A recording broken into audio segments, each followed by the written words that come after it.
team wishes you good luck and Godspeed.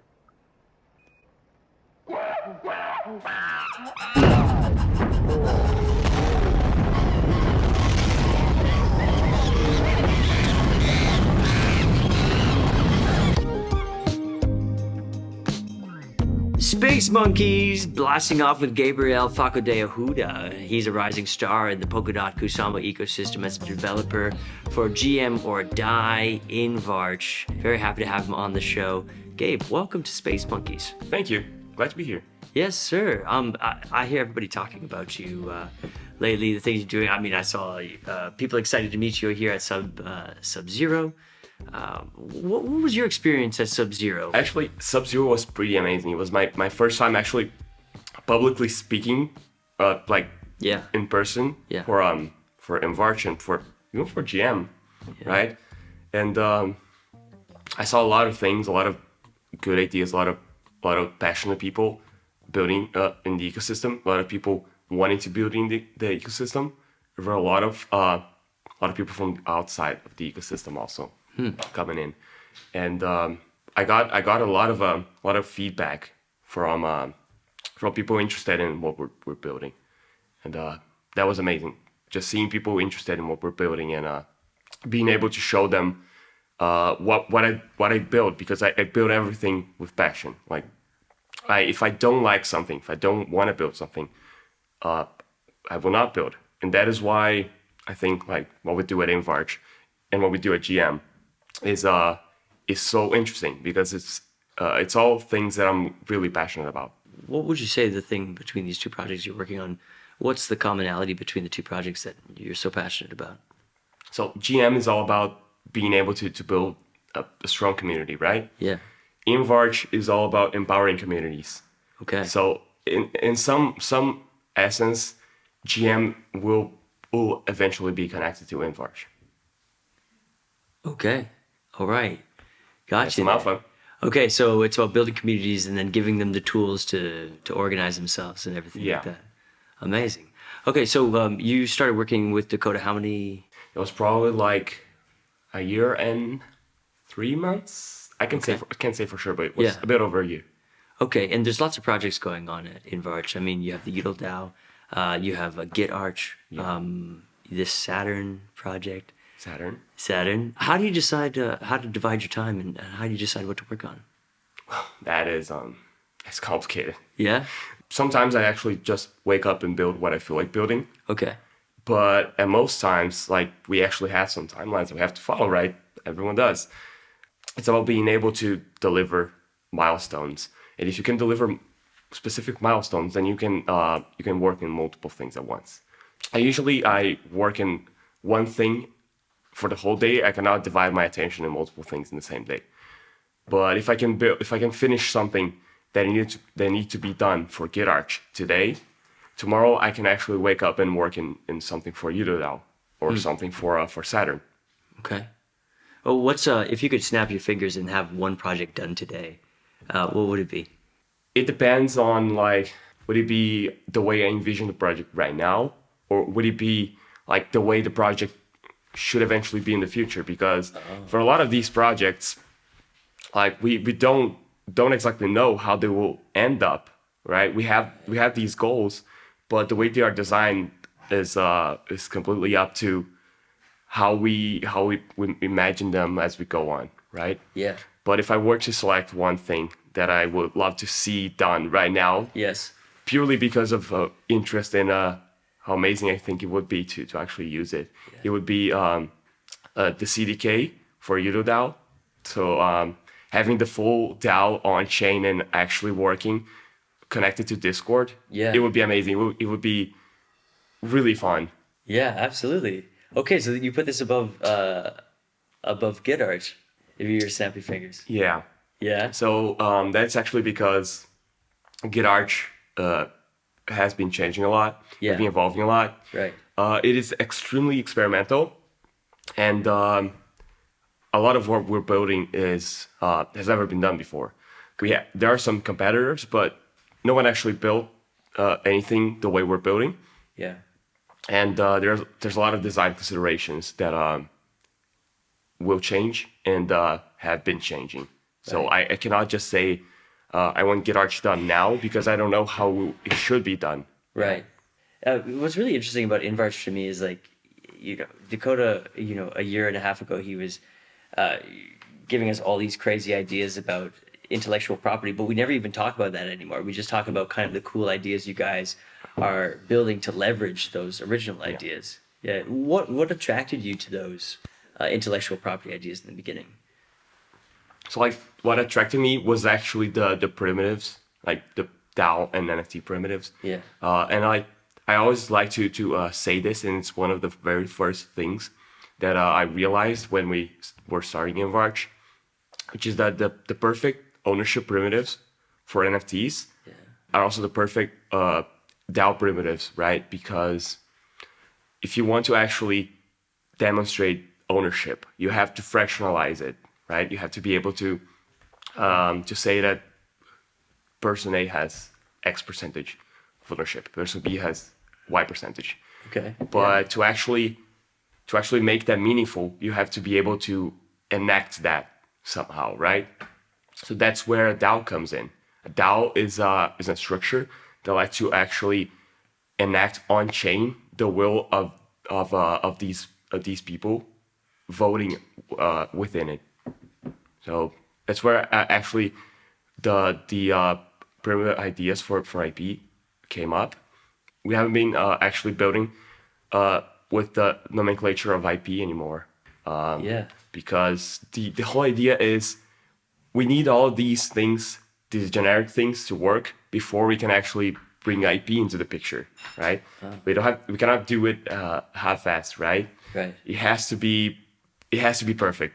IP is not an industry where you can just like try and see what sticks. It has to be done correctly. It has to be done legally compliant. On top of all this, you're also one of the initial 40 or so who's part of the fellowship. Yes. What do you expect to be happening with the fellowship here, and what made you join? So the fellowship is actually pretty amazing. It's an attempt at removing the centralized control over the repositories. Yeah. Because pushing runtime upgrades to the chain was always done via democracy, right? Yeah. But those who can actually verify that, those who can actually understand those runtime upgrades, and also those who actually build those. Yeah. Those were always like a select group of people. You could actually go and contribute to Substrate, to Polkadot, and get in that group of people, but it's always that group that is specialized and that understands it. Sure. So the fellowship is an attempt at removing that central aspect by making a ranked collective of experts, all on chain. Yeah. And there are two main goals. One of them is to verify these runtime upgrades and make sure that things that need to happen as soon as possible get fast-tracked. And the other goal is to actually compensate contributors to the code base. You can actually justify working full-time on this, even if you're not an employee at parity, right? Right. And so I'm not gonna say that I have the time to contribute full-time to the Polkadot core. Yeah. I will contribute as much as I can. Yeah. But I will definitely look through every single vote to fast track proposals to the runtime upgrades. Amazing. Now, before you started coding here on Polkadot, did you look at other ecosystems, or did you make a conscious decision to be building in Polkadot? How did that come about? I joined the Polkadot ecosystem before I knew what Polkadot was, Before I even understood it. Yeah. So you could kind of say that you could kind of think that I had a bias, right? Okay. I know this. Let's stay here. But no, actually, I started looking into it a lot more after I joined. And you can't compare to other ecosystems. You can compare to Cosmos, for example, which is the closest thing we have right now. The concept of scaling through parachains or app chains. But Polkadot is the most advanced in the ecosystem, and you can actually see that the tech is really sound. Yeah, for sure. For other young people who are maybe in high school, they're learning how to code and everything like that. they're facing their own new frontier of, what they're going to do with their life after they leave high school. Maybe they have skills similar to you. What would you recommend they do to kind of make an impact on any industry and software development that they may be interested in? Well, I would recommend that you actually start writing code, right? If there's something you want to do, there's something you maybe a tool or an application that you want that you can't seem to find out there. Just take the time to learn and write it, and then start building your portfolio of tools and actually make what you want to make. And then from there, it's as easy as studying a bit more. And if you got to that point, you can write the stuff that you want to write. Then just choose what you want to do and follow that. If you want to do blockchain, study blockchain, right? Nowadays it's so easy. You don't have to go to college, right? You can go to college to get an entry job, but from there it's so easy to follow to something else. I left high school, and then I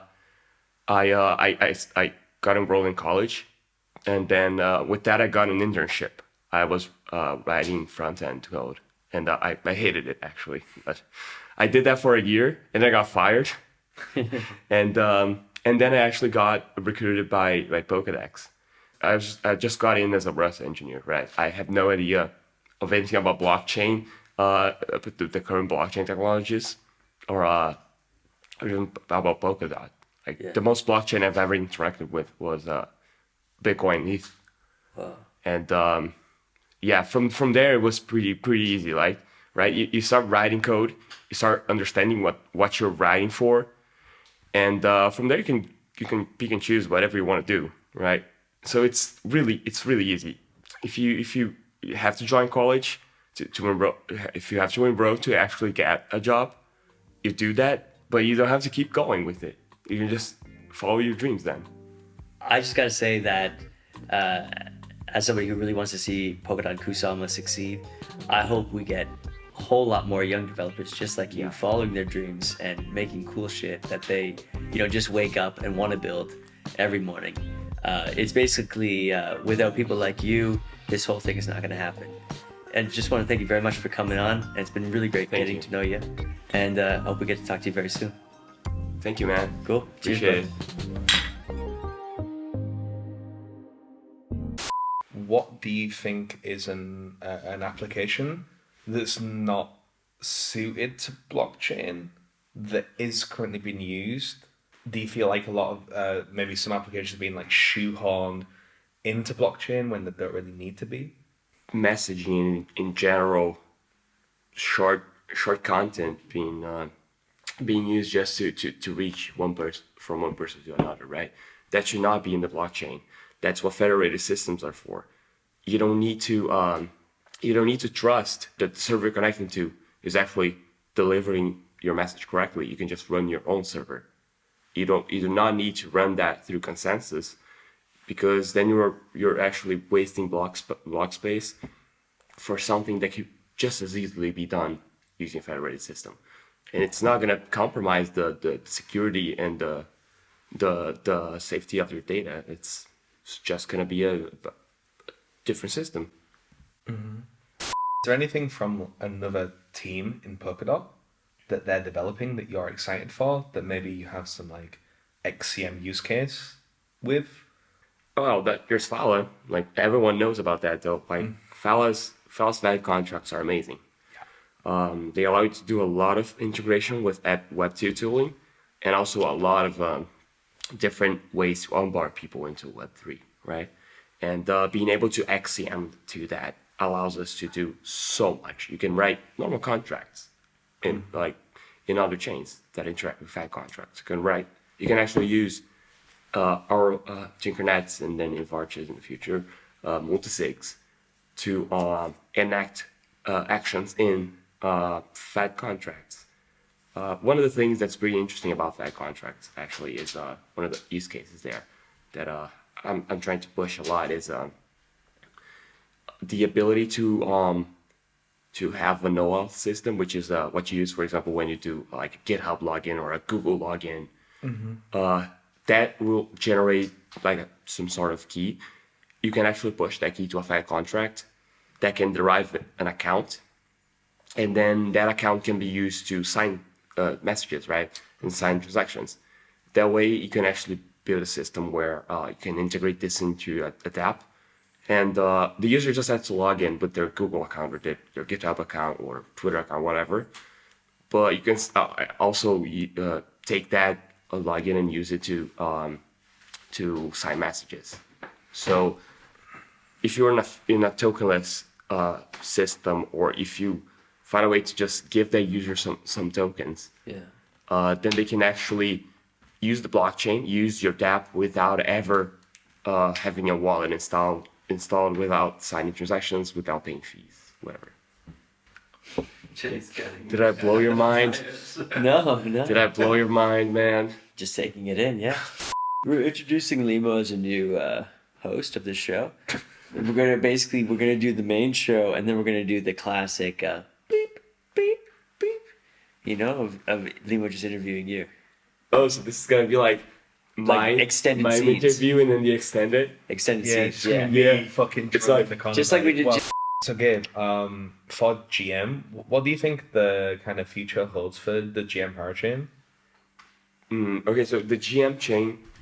So the thing is, some people still come to us and ask about the status of the project, right?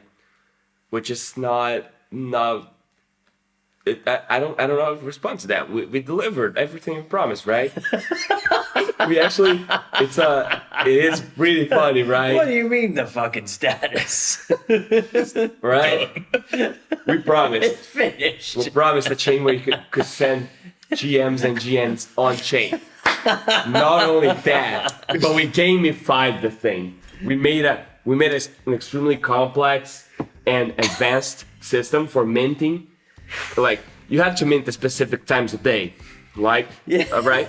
And then when you send a GM, it gets locked, and you have to send a GM to unlock. All that was built. That's bonus. The previous features were sending GMs and GNs. We developed that, and we delivered it. And right? Yeah. If you guys want to see more on GM, please come and develop with it. Like, if you have some crazy shit idea that anything, right? It doesn't matter. We have block space to spare. Please come and like a little bit of block space. Like clone a repository, add your code in, propose it in the PR, and then open a governance proposal, and we're gonna get it in. Like, if it's dumb and stupid, we want it in, right? You should do that. Like, just don't break the chain, because like GM's supposed to be the only chain that's never been bricked. Like, it's the most reliable and stable chain in the whole ecosystem. Okay. Come on. Nice. That's a call out to actually please just brick it. It'd be funny. Oh yeah, break it please.